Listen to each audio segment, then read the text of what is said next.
Okay, we are very pleased to welcome Asha Singhal coming in from Berlin to give us our next presentation. It will nicely meld with what Heather just spoke to us about, and together the two of them are going to be doing our workshop this afternoon. So with that, hi, Asha. Hi, thank you so much for inviting me here, Trisha, and thank you, Craig and Kevin, for the AV support. So, hi everyone, I'm Asha.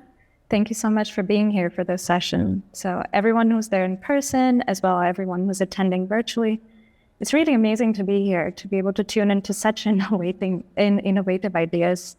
And really a big thanks to Heather. That was really such a great presentation. I was glued to my screen for a while. And in some ways, I feel like it put me in the perfect headspace to follow up the conversation as well. So a little bit about me. Professionally, I'm an architect and a biomimicry practitioner. However, just like Heather, who gave the previous keynote, I have a very multimodal approach to design practice, focusing on the intersections of design, research, art, literature, and oftentimes quite a bit more. Over the last few years, I've focused on working on projects with practical applications of nature-inspired designs across scales, from airport master planning to net positive residential design to objects and artifacts from speculative design. But today, I'd like to talk about a very special project called Hybrid Futures. So I'd like to get us started with a quote. Hope just means another world might be possible. Not promised, not guaranteed. Hope calls for action. I'm prefacing my talk with this quote because hope is a key tenet for this project. Hybrid Futures really started as an antidote to despair and a catalyst for action, just as a way for me to be able to see and explore our capacity for change for good. Every day we hear of individuals and companies innovating products, services, and ideas for a better future.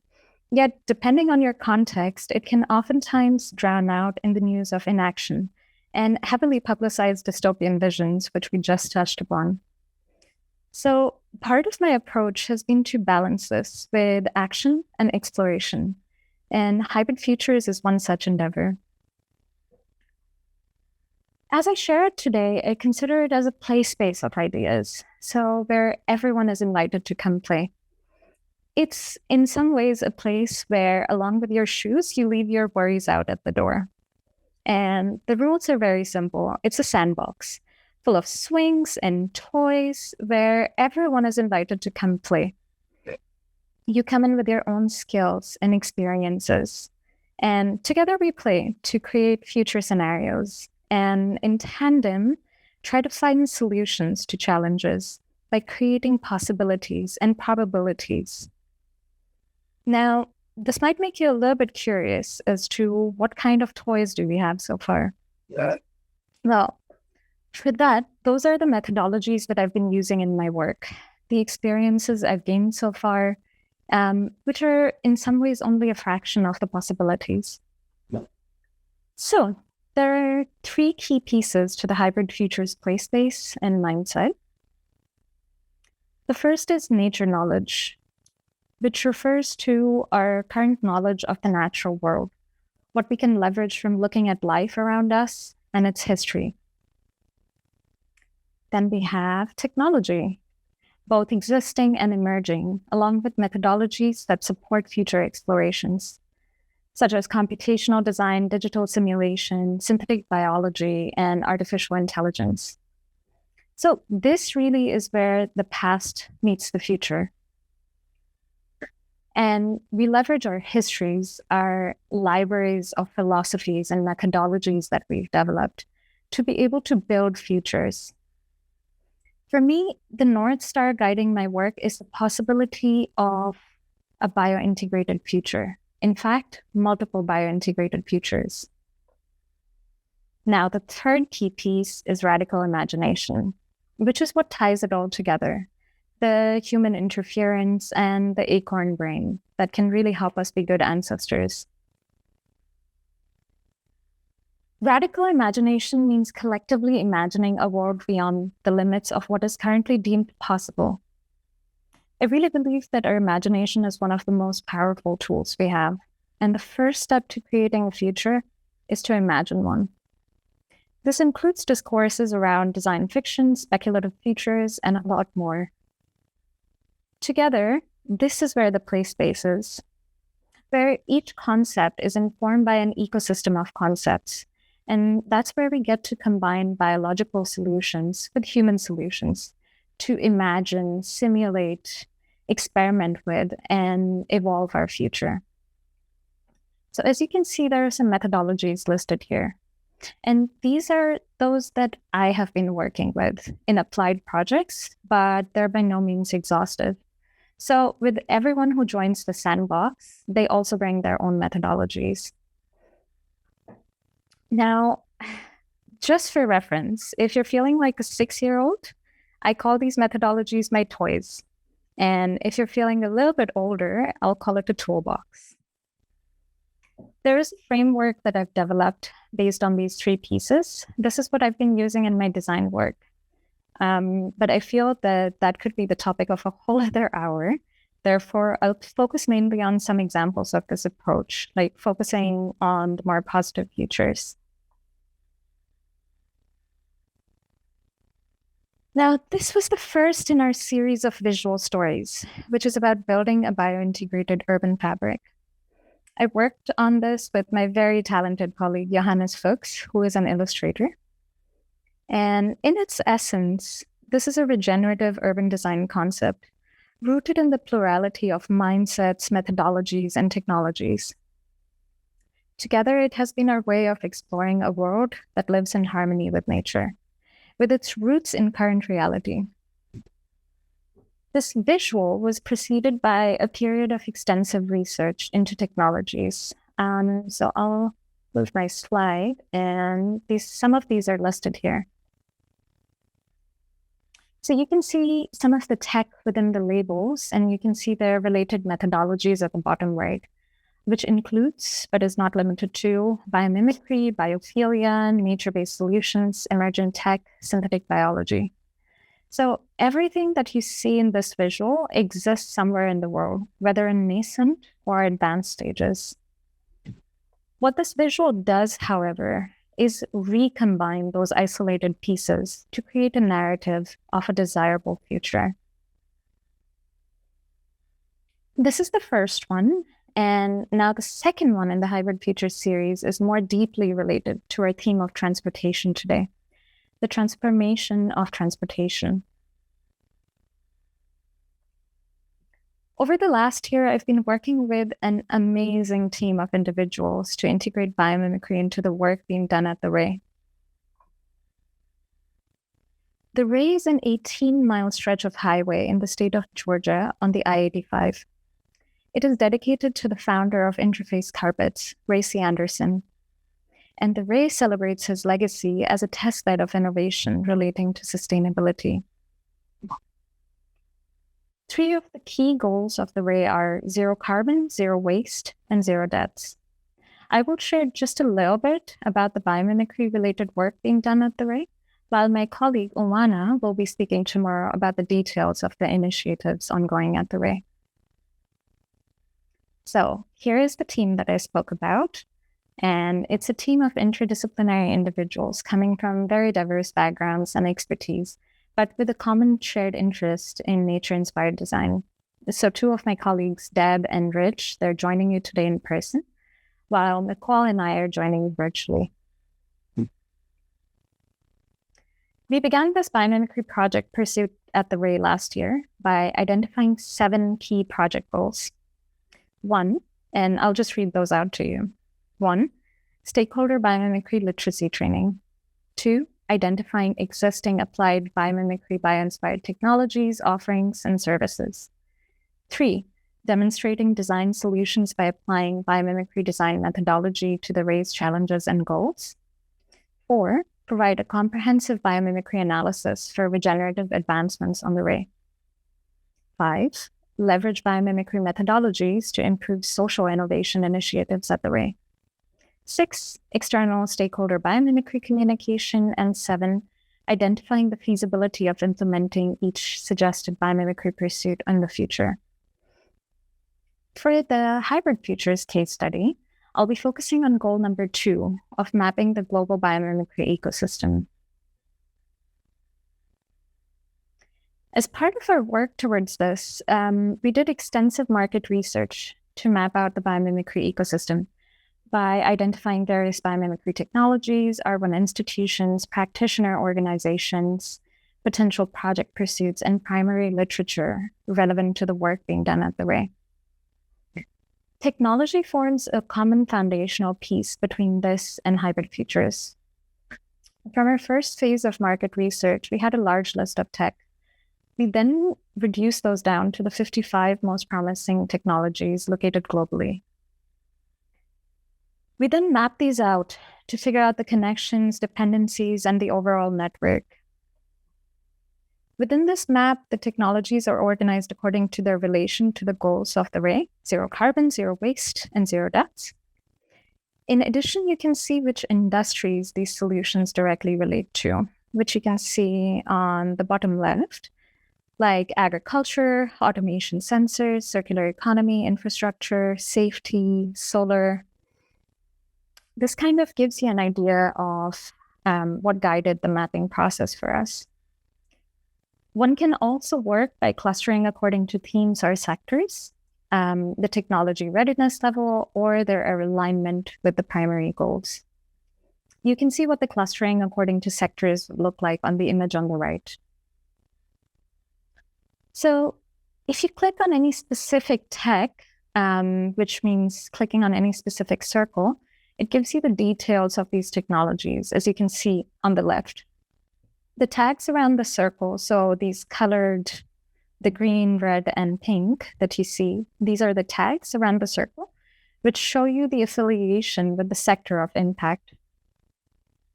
Now, these innovations, along with the biomimicry research that we had running in parallel, provided much of the foundational knowledge for a vision of the Ray's future, about 5 to 10 years down the line. When looking at the future, this is something that I always think of. There's always a multitude of possibilities. There isn't just a single one. But for this, we explored one of them. And that's the beauty of hybrid futures, that it's about acknowledging the plurality of everything that comes together and everything that could happen from here, but deciding which one it is that we want to choose. So it really depends.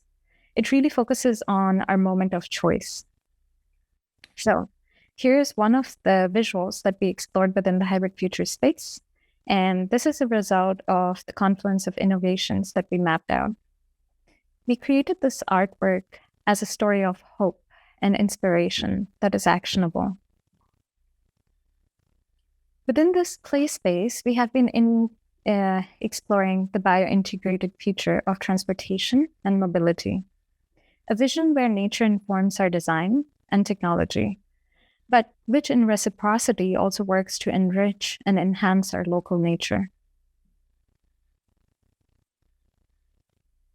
As I said, it is informed directly by the multitude of technologies that we discovered within our market research, but also the bio brainstorms that we conducted throughout last year. In terms of our bio brainstorms, our research was also focused around the 3 net zero goals of the Ray, and this was led by Deb and Rich. So this visual explores about 23 to 25 technologies that we've come across over the last year. Some of these are fully ready and implemented, and some of these need more development. You can see those listed out within the labels, ranging from various materials like self-healing concrete or permeable concrete to EV charging lanes and pollinator gardens. With this visual, our focus was very much on the practical, possible, and the probable. Hybrid Futures provides us the space where we get to play with a comprehensive view of independent yet amazing ideas, such as those shared by the Petal team, Billy, Elena, Kibble, and amongst so many others who are sharing their ideas over this conference. Heather and I have a little workshop scheduled for you, and she's already mentioned that, but I just want to remind you that it's at 3 p.m. today. So please feel free to join us, and we'll put design fiction into practice there. An approach such as hybrid futures helps us see transformation and context while serving as a seeding ground for regenerative innovation. Now this visual as well is evolving. So as our research expands, we'll keep evolving specific visions while also developing newer ones. I really, really believe that hope and change can be a part of today. And our visions of desirable futures hold the potential for informing both our strategic plans and policymaking, just as it is doing on the way. Now, a related project that I'm working on is called the Atlas of Possible Futures. And it's a little bit of a fact meets fiction project, which is going to be a curation of globally ongoing endeavors to reimagine our futures. It is going to be a curation of narratives, such as hybrid futures, that look into the future through the lens of hope. This will look both into the far and the near futures. But one of the key features will be to outline actionable steps that might help steer our trajectories towards what's desirable. Personally, it is my aspiration to keep expanding these visions and narratives to diverse industries, such as material sciences, aerospace, green chemistry, just to name a few. And I want the very practical projects that I'm working on and to inform these stories and narratives of possibilities. And that's what I plan on doing with hybrid futures as it evolves. So I'll close by reading an excerpt from Martin Rees. I'd like to widen people's awareness of the tremendous time span lying ahead for our planet and for life itself. Most educated people are aware that we are the outcome of nearly 4 billion years of Darwinian selection, but many tend to think that humans are somehow the culmination. Our sun, however, is less than halfway through its lifespan. It will not be humans who watch the sun's demise 6 billion years from now. Any creatures that exist then will be as different from us as we are from bacteria or amoebae. Our concern with the Earth's future is, understandably, focused upon the next 100 years at most, the lifetimes of our children and grandchildren. But awareness of this longer time span and the immense potential that human actions this century could foreclose offers an extra motive for proper stewardship of this planet.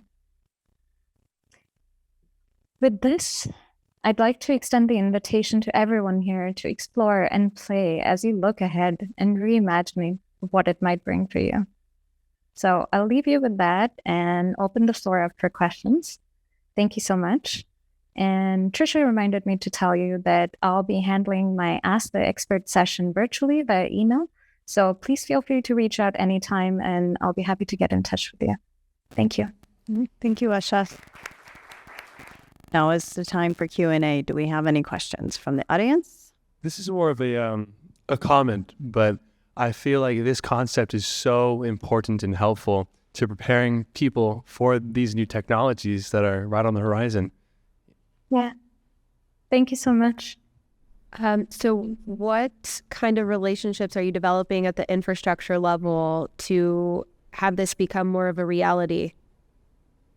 So within my own personal projects, and I hope this helps answer this question. So within my work as an architect, we're working on a multitude of projects.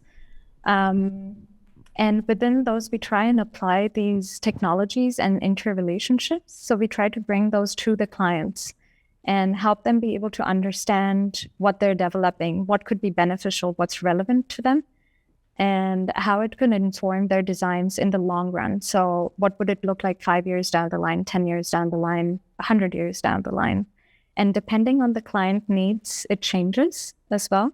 So something interesting about hybrid futures is the framework that I've been using within my personal consulting. And within that, it's a little bit, so it's quite interesting because it's bringing all these diverse methodologies together And I always, as I said, like I think about it as this toolbox. So if you want to put a nail in a wall, you won't want to use a tape measure for it if you have a hammer accessible to you.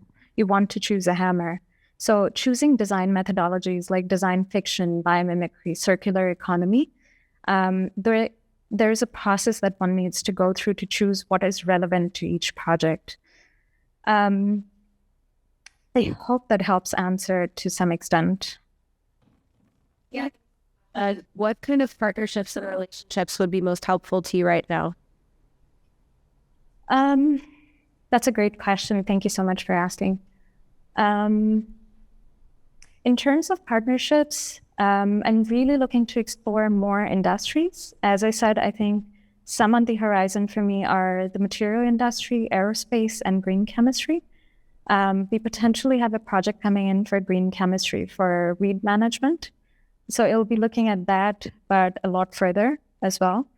And in terms of partnerships, I think I'm always looking for people who want to come play in this play space. So if you have challenges, if you want to explore things, if you just want to have some fun, just get in touch and we'll figure something out. Because I feel like play is such a crucial part of change.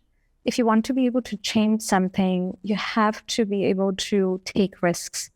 And that's the amazing thing about playing, that failures aren't mistakes. They're just part of the learning process.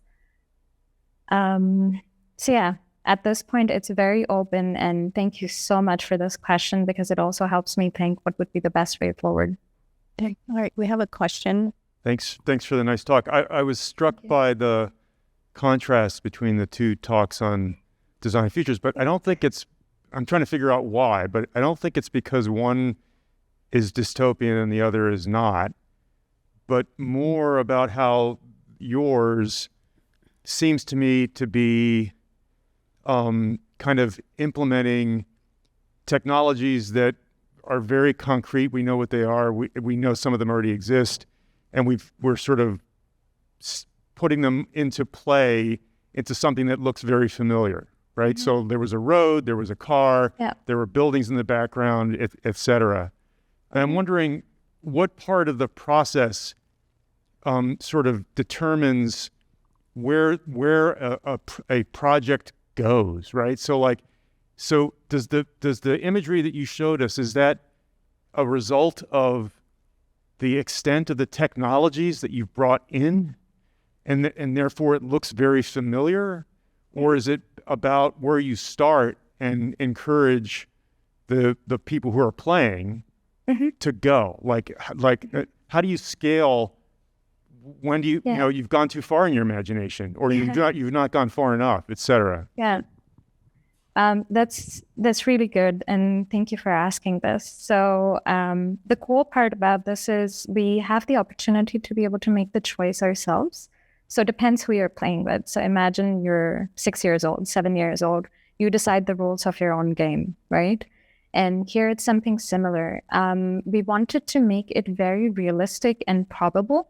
That was my intention behind this. So all the market research that I do with technologies, those are very concrete. We identify the technology readiness level to figure out what stage is it in? What is the foreseeable future of that technology as well?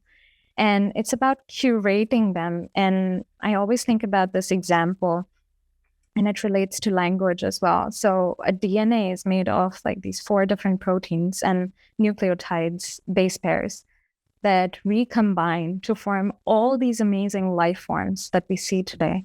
And maybe I'm wrong in my science, but if anybody knows, just please correct me. But the idea is that with 4 of those, we're able to create these millions of species. And language does something very similar. We have 26 alphabets in the English language, and we can recombine them to form words that have such deep meaning, sentences that are able to create these stories that I'm able to tell today.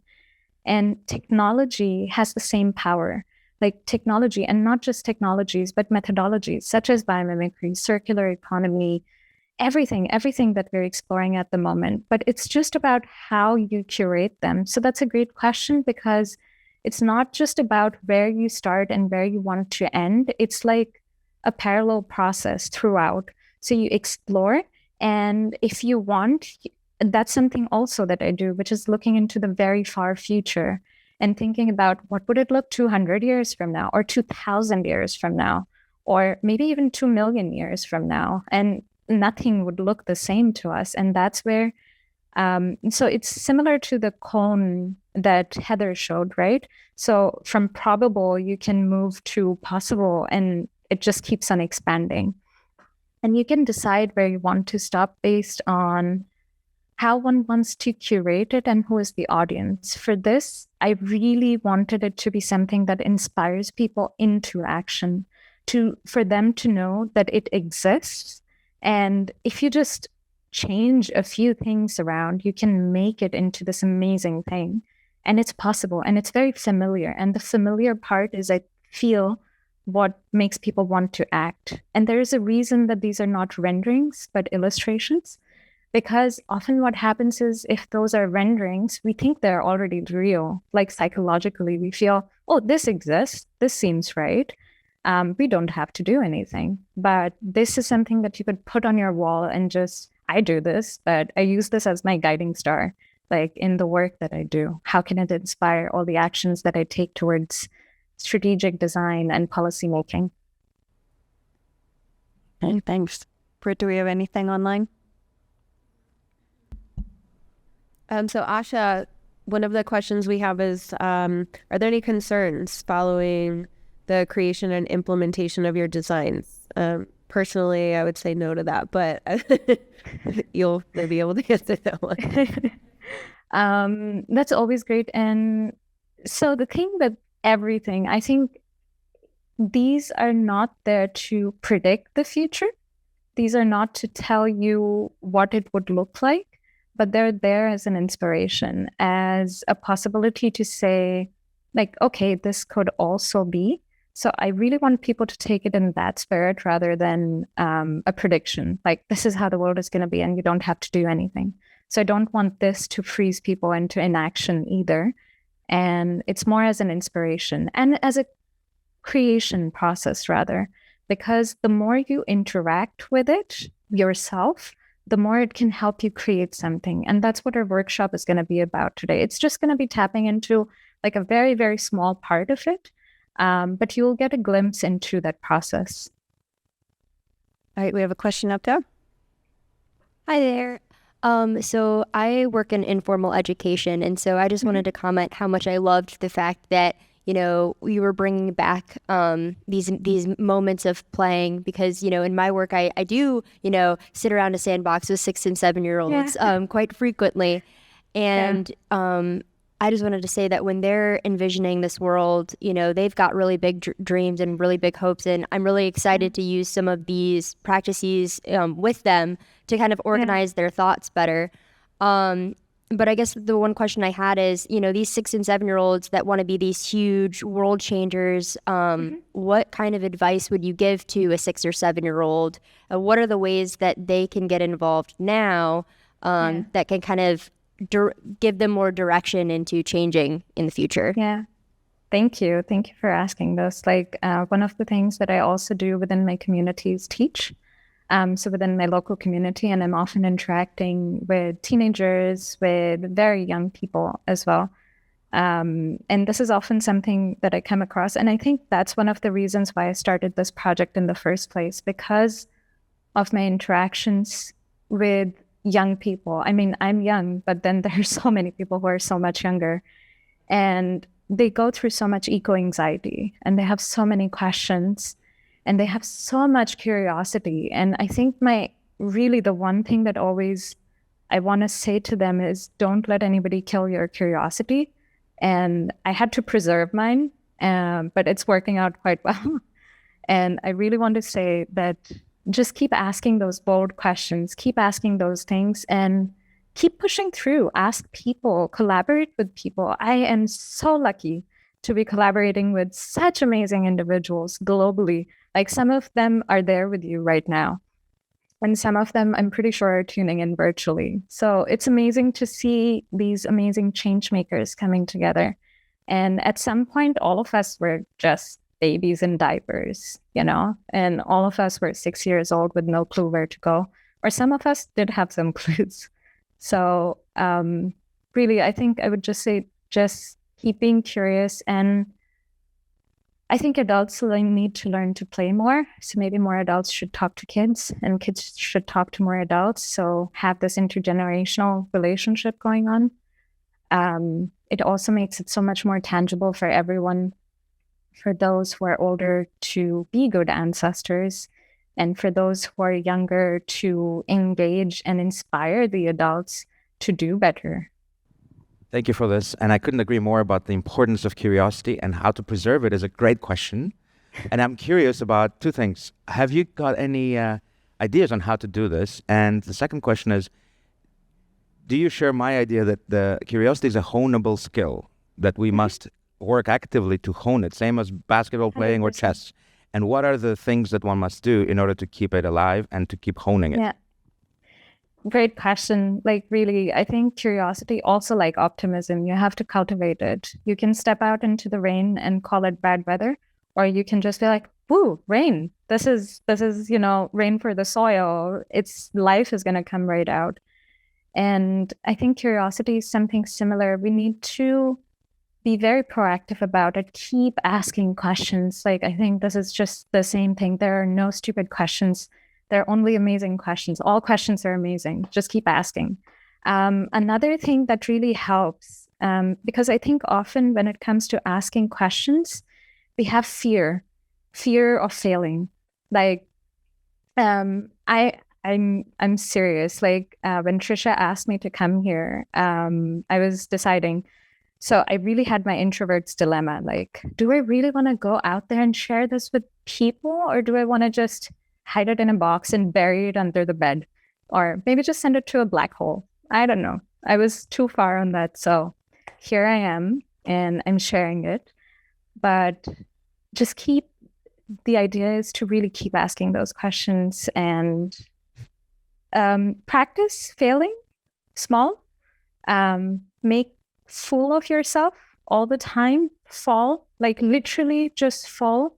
I remember the first time I saw snow in Switzerland, I fell like 10, maybe 100 times, but on purpose, just because it was so thick. I'd never seen that before.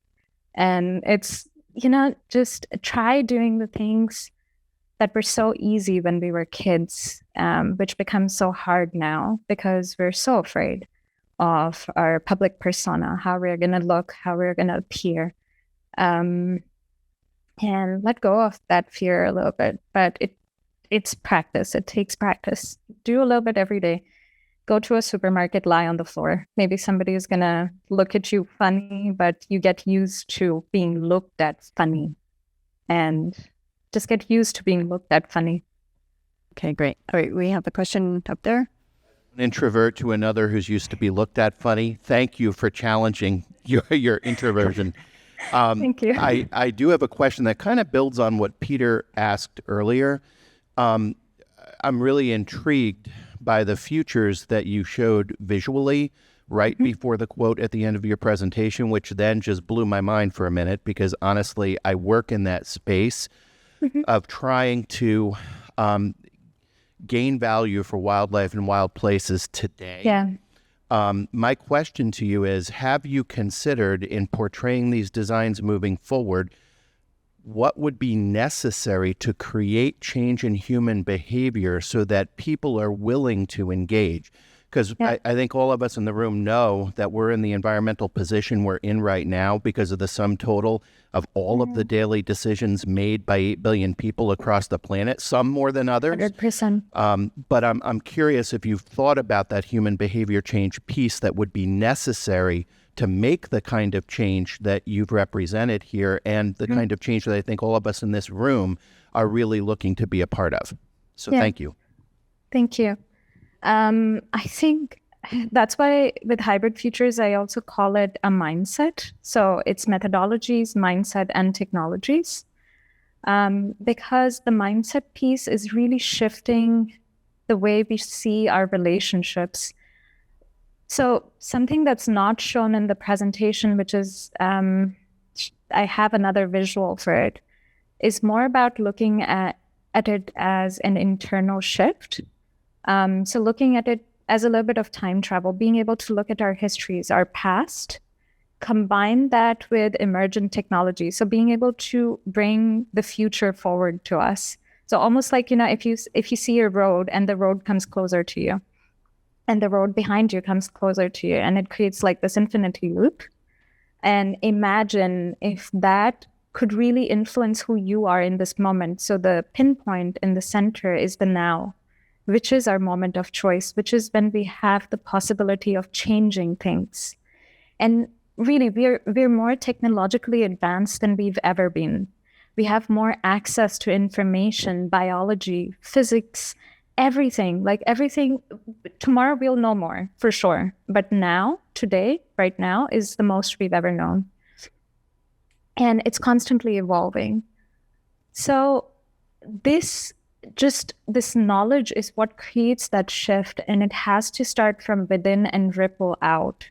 So from myself, it has to start within my home, to my communities, to my cities, and it ripples out. And it's where all of these ripples meet. And every single drop creates a change. And where all of these ripples meet is when, the whole lake starts to move. There are ripples all over the lake. And I think that's what we're trying to do here. Part of my approach has really been about top down and bottom up. So top down, like working with entities like clients, governments, public entities to create that change, to work with it in practice. And bottom up, which is more education, workshops, being able to engage with communities at the grassroots level and have workshops where they can co-create their own futures and be more involved in policymaking and strategic decision-making so as to make those decisions within the local neighborhoods and cities and create those futures for themselves. Because I am nobody to create this for anybody. This is just a methodology out there, which I think everyone can use in their own way. They choose it themselves. They have full autonomy over this. So I hope that answers your question. Comment about the cultivating curiosity. And one of the things that I've found helpful there was a contrast that I heard once where that kind of the opposite of curiosity is studiosity, right? Where we say, curious is I just want to see everything new. And studious is I want to look at this one thing and go really deep. Mm-hmm. And I think that keeping that in mind can help, give some framework. And then you just realize you're doing one or the other. And then maybe it's time to switch. So that can be really helpful. I think that's such a great point. And if I start telling you about my background, it might make a little more sense as to why I'm here. Because I started with medicine, switched to astrophysics, then computer engineering, and finally I came into architecture. And since then, I've been practicing biomimicry.